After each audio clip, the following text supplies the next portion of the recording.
Hey guys!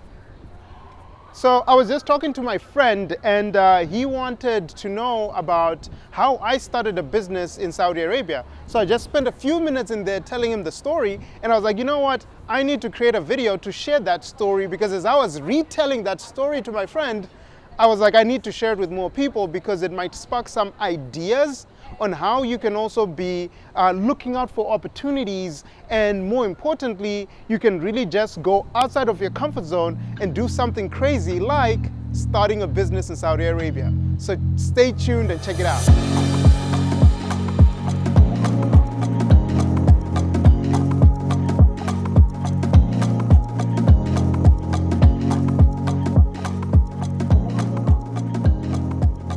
So for those of you that don't know, I've been a serial entrepreneur, for all my life, right? I started my first business, which was a window cleaning business, when I was 9 years old in Harare, Zimbabwe. And they say that once you catch the entrepreneurial bug, it never goes away. And it's the same thing with me, because when I came to America, I started my second business while I was in college in my dorm room. And after I had graduated, I started a third business, which was the business that I'm going to talk about right now, which I started in Saudi Arabia. So the story begins in Guatemala. So I went to Guatemala to visit my old college roommate, Armando Castillo. And while I was with Armando, we were just walking around Guatemala City, and I was seeing these bracelets. And these bracelets were everywhere. They were beautiful, people were buying them, and I was really fascinated by the brand. And I came up with the idea, what if I could take these bracelets and sell them back in Miami in the US? And we went on this quest to try to find the CEO for the company while I was still in Guatemala. Armando was able to connect me with the CEO after making some calls. Thank you, Mando. And we had a really interesting conversation at their office. I was able to learn about their bracelets and how they're incorporating a socially inclusive model to really help women with having a better livelihood and earning fair trade rates in terms of salaries. So it was a concept that really resonated with me, because I was going to be able to really help change the livelihood of these women. I even went a step further and went deep into the villages in Guatemala to actually meet the women that were making these bracelets. And I was really impressed by how these women were creating high quality bracelets in this remote part of the world. The unfortunate part was that the brand had already given the rights for the US market to another distributor. They'd also signed a deal with another distributor in Canada. So those markets were off the table. And to make matters worse, they'd signed a deal with someone for the European market. Same thing with Asia and Australia. And the only markets that were left were Africa and the Middle East. And I knew that trying to take the brand in Africa was going to be a little bit tough, because they were a little bit expensive, and the African market would have been a challenge to sell them in there.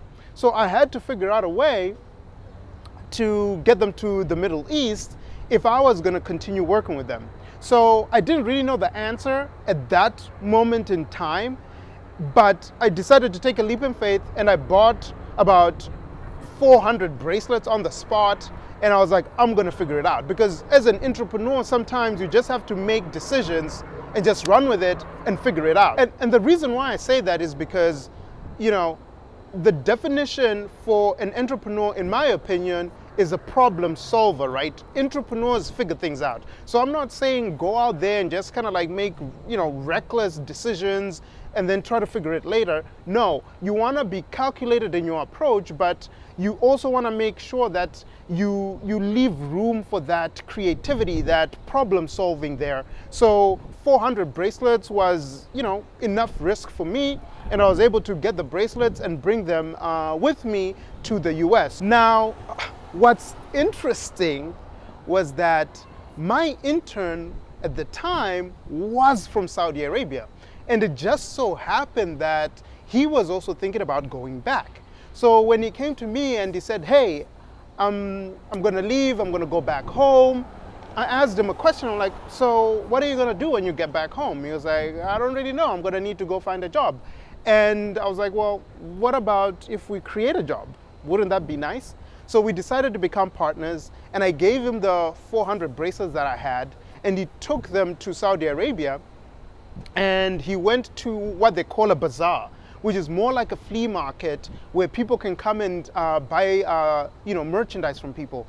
And I kid you not, we sold out in a weekend at one bazaar.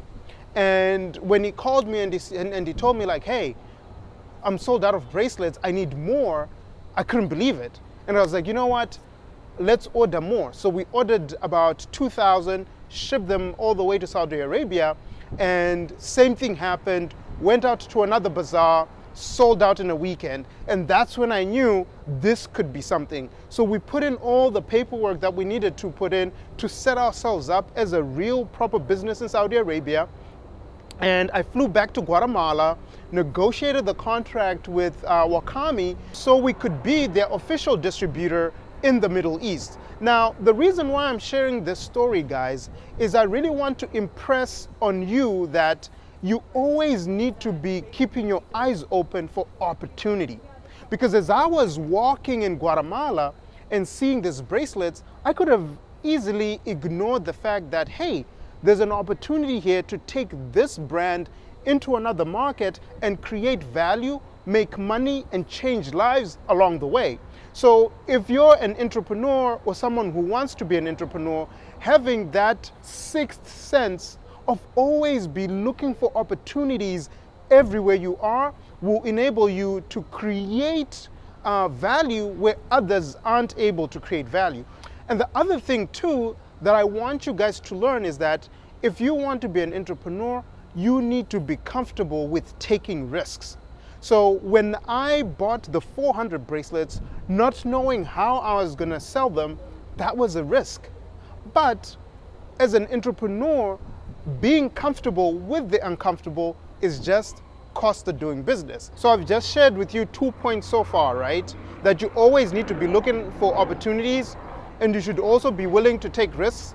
And I'm also going to share with you the third and final lesson that I want you to take from here, which is tomorrow belongs to those who prepare for it today.